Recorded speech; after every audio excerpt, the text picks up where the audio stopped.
Bonjour à tous, c'est déjà ravi de vous retrouver hein, après une petite pause de quelques mois. Je vous avouerai qu'étant maintenant dans les Hautes-Alpes, j'ai passé une bonne partie de mon été à me remettre à l'escalade, hein. Là, ça faisait une pause de 30 ans, donc c'était le moment ou jamais. Mais je vous ai pas oublié et depuis septembre, je passe une bonne partie de mon temps libre à vous préparer un gros cours qu'on va découvrir aujourd'hui, vu qu'on va avoir quasiment 1 heure de vidéo et je vais découper d'ailleurs tout ça en 2 épisodes. Et en plus, vous verrez que je vous ai également concocté une grosse partie d'approfondissement. On aura un cours de 1 h 45 si je ne m'abuse, donc je ne me suis pas foutu de vous. Et donc, ce que je vous propose aujourd'hui, c'est de faire tout un travail autour des intervalles, vu qu'on va s'amuser à construire n'importe quelle gamme, n'importe quel mode, et tout ça sans avoir une seule seconde besoin de sortir des quantités astronomiques de schémas.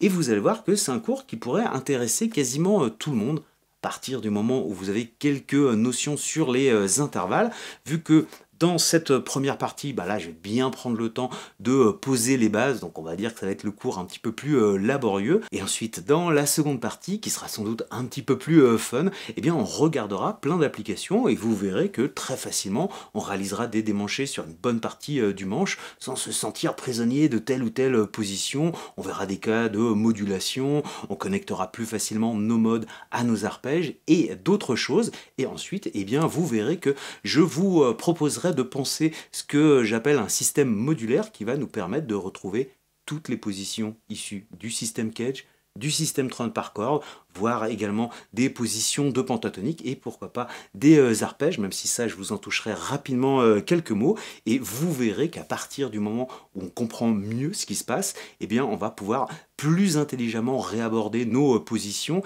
et mieux les utiliser et aussi plus facilement les retenir. Allez, j'arrête ici mon introduction et on est parti avec le premier exercice.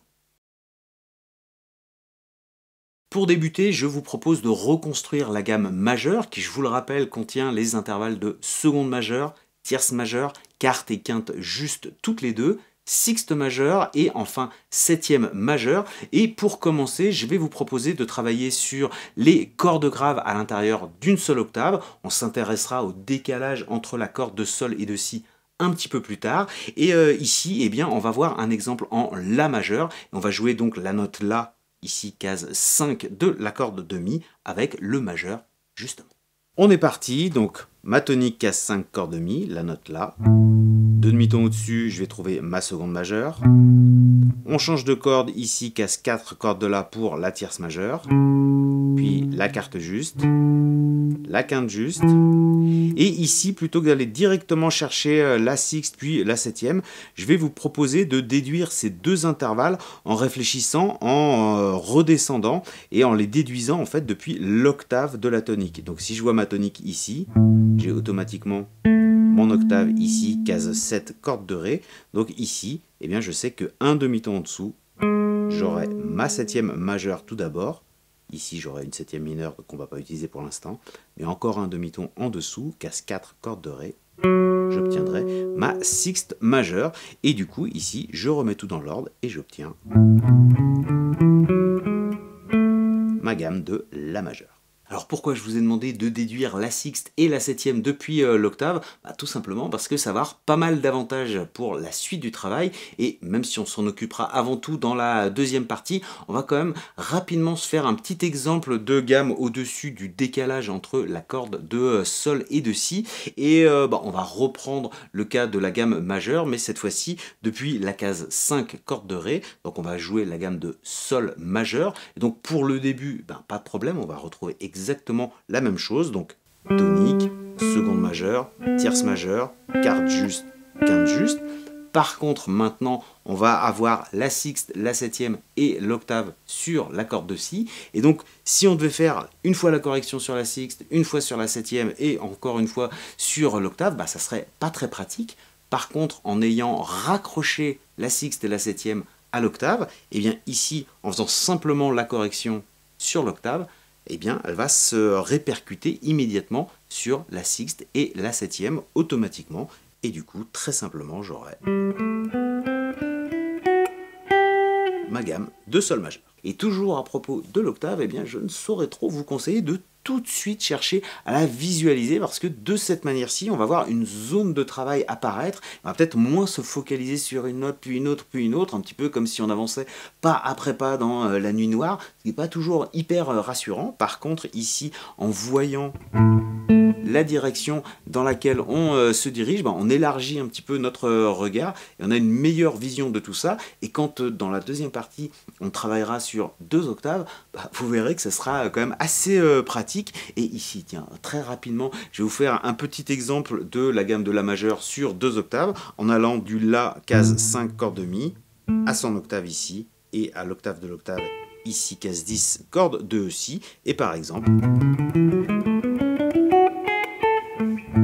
jouer la gamme de La majeure de cette manière, mais ça on le détaillera dans l'épisode numéro 2, et pour ceux d'entre vous qui s'intéresseront également à la partie d'approfondissement, eh bien vous verrez qu'on systématisera même le fait de toujours débuter par notre arpège, et ensuite on aura l'impression de boucher les trous de l'arpège par la gamme ou le mode qui nous intéresse, et ça vous verrez, ça a plein, mais alors plein d'avantages, à commencer par nous faire un excellent exercice préparatoire pour les arpèges. Toujours depuis la case 5, corde de Mi, on va cette fois-ci chercher à réaliser le mode de La mixolydien. Et ici, ne vous effrayez pas de ce genre de nom, hein. On va avoir une échelle de notes qui d'ailleurs ressemble énormément à la gamme majeure, sauf au niveau de la 7e, vu que cette fois-ci, on va avoir besoin d'une 7e mineure, donc un demi-ton en dessous, qu'on va pouvoir modifier à la volée. Donc à nouveau, tonique, seconde majeure, tierce majeure, quarte juste, quinte juste, je repasse par l'octave de ma tonique pour en déduire 2 demi-tons en dessous, ma 7e mineure, et un demi-ton en dessous, je retrouverai ma sixte majeure, et donc en entier, le mode mixolydien.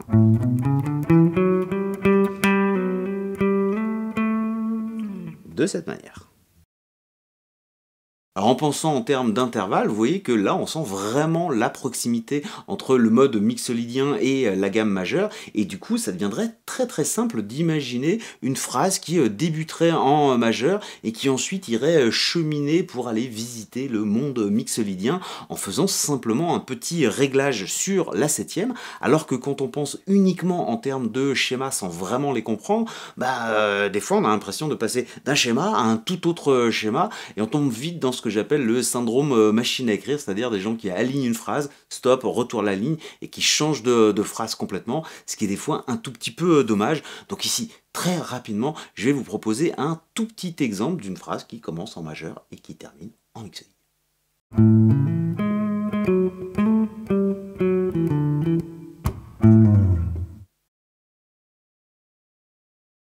Bon, exemple rapide, hein, je vous avais prévenu, mais ici ce qui m'intéresse c'est de vous montrer que si on avait appris la gamme majeure et le mode mixolydien juste en pensant en termes de schéma sans les comprendre, rien que pour une petite phrase comme ça, il aurait fallu penser à une transition entre 2 schémas, ce qui serait complètement ridicule. On s'intéresse maintenant au mode lydien bémol 7, qu'on appelle également le mode Bartók, c'est toujours hyper classe de le préciser. Et ici, au niveau des intervalles, eh bien, on va avoir une seconde majeure, une tierce majeure, une quarte augmentée, une quinte juste, une sixte majeure et enfin une 7e mineure. Et ici, c'est un mode qu'on utilise plutôt dans des contextes jazz, mais peu importe, hein, nous, on cherche avant tout des prétextes pour travailler. Donc à nouveau, ma tonique, ma seconde majeure, ma tierce majeure. Par contre ici, un demi-ton au-dessus de la quarte, on va trouver notre quarte augmentée. On retrouve notre quinte juste. Comme tout à l'heure, j'en profite pour visualiser ma tonique à l'octave. Et du coup, cette fois-ci, 2 demi-tons en dessous, je vais trouver la 7e mineure. Et ici, on va retrouver là où on l'avait laissé, notre sixte majeure. Et je remets tout dans l'ordre pour obtenir mon mode de La lydien bémol 7. Bon, et ici vous avez vu que même si ce mode avait un nom un peu effrayant, au final c'était pas plus compliqué qu'avec la gamme majeure ou le mode mixolydien. Mais par contre, moi ce qui pour le coup me semble vraiment effrayant, c'est de voir comment dans énormément de méthodes de guitare, on vous présentera ce mode en vous disant « Oh bah c'est facile, c'est tout simplement le 4e mode issu de la gamme mineure mélodique ». bonne chance, hein, parce que présenter de cette manière-ci, forcément, quand on débute, on est complètement en panique. On se dit, oulala, mais attends, je suis sur un La, faudrait que je pense à un Mi, j'ai un mode majeur, faudrait que je pense à un mode mineur, en plus depuis le quatrième degré. C'est pas étonnant que énormément de personnes déposent les armes face à ce genre de choses, parce que si ce genre de définition est tout à fait vrai, hein, il pourra plus tard nous intéresser, au départ, ça donne l'impression de devoir faire des calculs pas possibles, ce qui en fait ne correspond pas une seule seconde à la réalité quand vous êtes en train d'improviser. Donc, pour l'instant, vraiment ce genre de définition qu'on aurait pu également trouver avec le mixolydien en nous disant que c'était le cinquième mode issu de la gamme majeure. Oui, c'est vrai, mais vraiment pour l'instant, pensez en termes d'intervalle et vous verrez, tout se passera bien plus facilement. Alors ici, une chose intéressante à remarquer, c'est que si on regarde ce qui se passe dans le mixolydien et dans le lydien bémol 7 qu'on vient de voir, eh bien si on s'intéresse à la tierce, à la quinte et à la septième, eh bien dans les deux cas, on avait une tierce majeure, une quinte juste et une septième mineure qui devrait vous rappeler quelque chose, hein, vu que là, ça correspond à une harmonie d'un accord 7. Donc ici, on est dans le cas où on pourrait décorer notre arpège de deux manières différentes. Alors vous verrez qu'il y en aura d'autres, hein, on en parlera dans la partie d'approfondissement, mais encore plus important, c'est de sentir que la pensée en termes d'intervalle nous permet de faire une connexion directe entre le monde de l'harmonie et le monde de la mélodie, plutôt que d'avoir l'impression d'apprendre d'un côté des schémas avec des modes et d'un autre côté des schémas avec des arpèges, ce qui me semble complètement aberrant si je reste poli. On revient à nos exercices et cette fois-ci on va se faire quelques exemples en mineur et pour débuter, bon, on va utiliser la gamme la plus connue au monde, à savoir la pentatonique mineure qui, je vous le rappelle, contient une tierce mineure, une quarte juste, une quinte juste et une septième mineure. Et même si j'avais dit que je le réserverais à la partie d'approfondissement, je vais tout de même vous proposer un exemple dans lequel on va débuter par l'arpège mineur 7 qui va en fait directement nous apporter la tierce mineure, la quinte et la septième, et ensuite on bouchera les trous avec la pentatonique, enfin du coup juste ici un seul, vu que la pentatonique va nous apporter uniquement la quarte, mais quand on le fera avec d'autres modes, bah, vous verrez que ça sera pas mal d'avoir autant de points de repère. Et ici à la réflexion, je me dis que je vais peut-être changer de formulation et trouver quelque chose de plus élégant, et du coup on va plutôt se dire qu'on va décorer notre arpège mineur 7 avec la pentatonique, c'est peut-être un tout petit peu mieux. Et donc pour mon arpège, à nouveau, je repars du La, j'ai besoin d'une tierce mineure ici, d'une quinte juste, je reprends le La et son octave pour déduire deux demi-tons en dessous, la septième mineure, et donc mon arpège de La mineur 7. Et maintenant, si j'habille cet arpège avec la quarte, ici, j'obtiens ma pentatonique de La mineur. Bon, alors ici, je sais ce que vous allez me dire, vu que vous avez sans doute remarqué quand on a joué en fait le bas de la première position de la pentatonique. Et donc, qu'est-ce qui se passe quand on arrive sur les cordes aiguës? Ça, rassurez-vous, on s'en occupera un petit peu plus tard, mais comprenez bien que là, ce qui m'intéresse, c'est de vous permettre de comprendre et d'écouter ce qui se passe, plutôt que de juste réciter bêtement des schémas en se disant, bon, bah, il y a des boules sur des traits, et puis je vais monter et descendre ma gamme. Et on verra bien.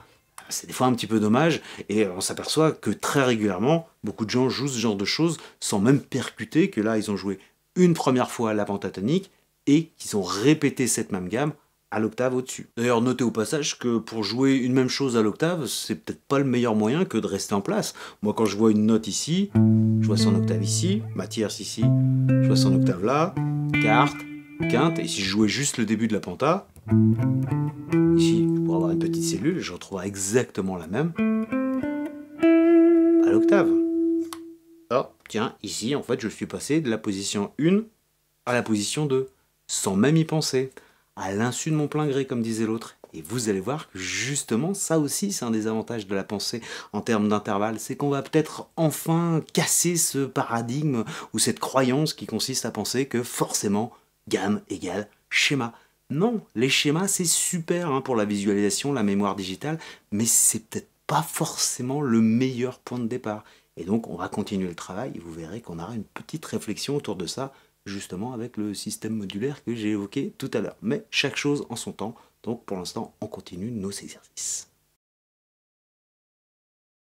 On s'intéresse maintenant à la gamme mineure naturelle qui contient une seconde majeure, une tierce mineure, une quarte juste, une quinte juste, une sixte mineure et enfin une septième mineure. Et ici, on pourrait au choix soit repartir de l'arpège mineur 7 et ajouter une seconde, une quarte et une sixte et on obtiendrait la gamme mineure naturelle, ou bien même carrément repartir de la pentatonique qu'on vient de voir à l'instant et simplement ajouter une seconde majeure et une sixte mineure et on obtiendrait notre gamme mineure naturelle. Et à nouveau, hein, quand on veut passer d'une gamme mineure à naturelle à la pentatonique mineure, pensez tout ça de cette manière-ci, ça nous rendra quand même pas mal de services. Et donc, tonique, seconde majeure, tierce mineure, quarte juste, quinte juste. Ici pour la sixte, eh bien, je vais la jouer sur la même corde que la quinte vu qu'on a une sixte mineure, donc elle est très facile à voir juste au-dessus de la quinte. À nouveau, je passe par l'octave pour déduire 2 demi-tons en dessous, la septième mineure. Alors à force de le faire, hein, évidemment, on ne sera plus obligé de faire ce genre de choses, mais là je le systématise un petit peu. Et donc en entier, la mineure naturelle, comme ceci. Très logiquement, on regarde maintenant la gamme mineure harmonique qui débute exactement de la même manière que la gamme mineure naturelle, sauf au moment d'arriver sur la septième, vu qu'au lieu d'avoir une septième mineure, on va cette fois-ci avoir une septième majeure. Donc, tonique, seconde majeure, tierce mineure, quarte juste, quinte juste, sixte mineure, mon octave, et là, juste en dessous, on va obtenir notre septième majeure qui est également appelée la sensible de la gamme, donc en entier, la mineure harmonique. Alors ici, même si je vais un peu anticiper ce qu'on va faire dans la deuxième partie et avant tout dans la partie d'approfondissement, je voudrais tout de même vous proposer un exemple de gamme jouée sur 2 octaves, un petit peu comme on l'a vu tout à l'heure sur la pentatonique, même si on ne l'a pas fait sur la gamme complète. Mais ici, si je voulais jouer ma cellule de la gamme mineure harmonique à l'octave supérieure, moi j'essaierais en premier de retrouver exactement la même configuration. Donc ici on avait 1, 2, 3, 4, 5, 6, 7, 1. Je vais redémarrer sur l'index, hein, j'avais débuté sur l'index, hein, comme tout à l'heure. Je fais mes notes à l'octave le plus simplement possible. Et donc ici, avec exactement la même configuration digitale et la même configuration pour les intervalles, tonique, seconde majeure, tierce mineure, quarte juste, quinte juste, sixte mineure, exactement comme on l'avait ici.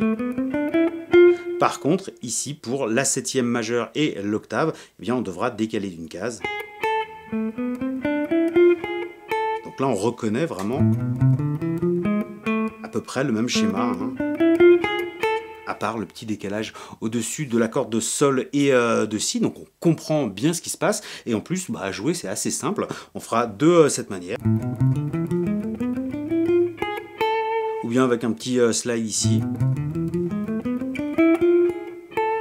C'est des fois un petit peu plus facile à faire, mais ici ce qu'il faut surtout noter, c'est qu'on comprend vraiment bien ce qu'on est en train de faire, et que déjà on révise nos intervalles, et en plus on est davantage sensible à l'anatomie de notre instrument concernant le décalage particulier entre la corde de sol et de si, alors que si on se contente de balancer ce genre de schéma à un élève, donc ici on a celui du système 3 notes par corde, ou bien ce genre avec le système Cage, forcément ici vous allez avoir des élèves qui vont se contenter de monter et descendre leur schéma et de uniquement faire appel à leur mémoire digitale, ce qui est des fois un petit peu dommage. Alors ici je suis un tout petit peu injuste, hein, notamment avec le système Cage, vu que ce dernier est construit autour des positions d'accords.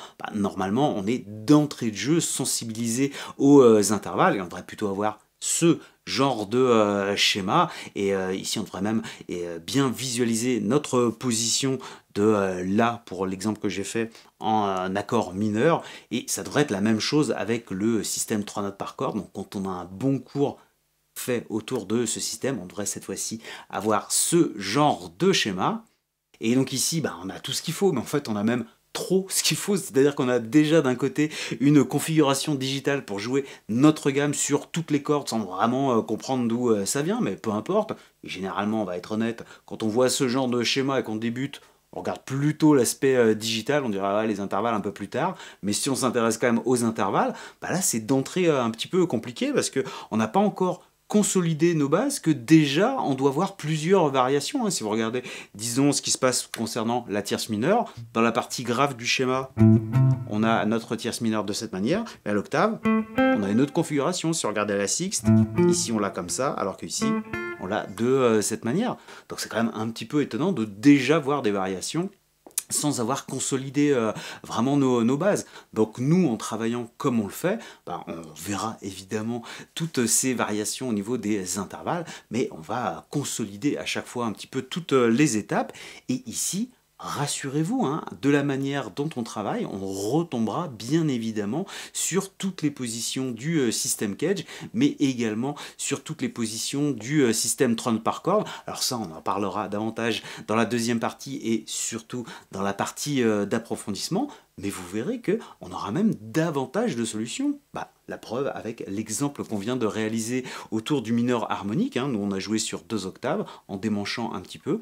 Bah, si on avait analysé cette phrase en pensant au système Cage ou au système Tron par corde, bah, dans les deux cas, on aurait dû ressortir 2 schémas, alors que nous, on l'a fait très simplement. Alors je vous reparlerai davantage de ce genre de choses dans l'épisode suivant, mais là je voulais tout de même vous permettre de comprendre un petit peu vers où on se dirige, mais pour aujourd'hui, eh bien nous on va revenir déjà à nos exercices.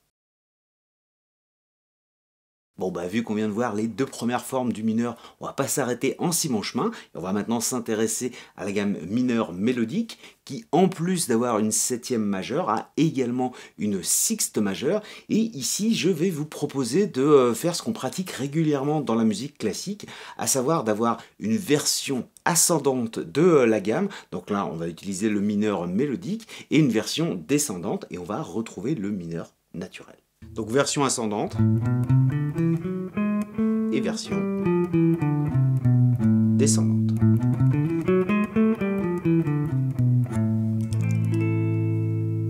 Alors vous voyez qu'ici on n'a pas eu l'impression d'une rupture dans la phrase et de passer d'une gamme à une toute autre, alors que si on avait pensé en termes de schéma en passant d'un schéma à un tout autre, bah, ça aurait été peut-être un petit peu plus compliqué. Et en fait ici, eh bien, il y a une notion assez intéressante à exploiter, c'est la notion de degré mobile qu'on a en fait déjà croisé dans le cours, quand tout à l'heure je vous ai montré une transition entre la gamme de Do majeur et le mode de Do mixolydien. Eh bien j'avais fait un réglage sur la 7e, donc j'avais une 7e mobile, et ça c'est une idée plutôt intéressante à exploiter qu'on retrouve par exemple dans la musique espagnole, la musique flamenca, dans laquelle plutôt que de faire ce qu'on a tous tenté à un moment donné, à savoir ce genre de choses, et bien en fait là ils vont avoir également une version ascendante avec une seconde et une tierce majeure, et une version descendante avec une seconde et une tierce mineure cette fois-ci, et du coup on aura plutôt ce type de sonorité qui est un petit peu plus subtil. Alors maintenant qu'on a bien posé les bases avec un cours peut-être un petit peu laborieux, on va tout de même pouvoir commencer à s'amuser avec tout ça. Et donc là, c'est ce qu'on verra dans l'épisode numéro 2 avec pas mal d'applications. Hein. On fera des exemples de démanchés sur plusieurs octaves, des cas de modulation en place très simplement. On connectera ce travail aux arpèges. D'ailleurs, je vous proposerai une partie bonus juste sur les arpèges, etc., etc. Et ici, eh c'est un épisode qui devrait pas trop tarder à sortir, parce que là j'ai presque fini, mais on est en plein dans la période des fêtes, donc je vais partir quelques jours en vacances, donc j'ai dû décaler la sortie de cet épisode, mais rassurez-vous, hein, normalement d'ici une dizaine de jours, ça devrait paraître. Et tiens, du coup, bah, si vous n'êtes pas abonné, c'est le moment ou jamais de le faire, parce que comme ça, vous pourrez ensuite cliquer sur la petite cloche, histoire d'être tenu tenu au courant de la parution de cet épisode numéro 2. Et ici, bah, pourquoi pas aussi en profiter pour cliquer sur le bouton j'aime, parce que ça, faut bien avouer que ça aide toujours énormément pour bien apparaître dans les résultats de recherche YouTube. Je vous rappelle également que si ce sujet vous intéresse et que vous voulez soutenir mon travail, eh bien vous avez une partie d'approfondissement qui est disponible sur mon site. Je vous laisse un lien dans le descriptif et vous avez également la possibilité de me soutenir avec ma page Tipeee, donc il y a un lien également en dessous. Voilà, c'est tout pour aujourd'hui. Comme d'habitude, je vous souhaite un excellent travail et je vous dis à très bientôt. Salut!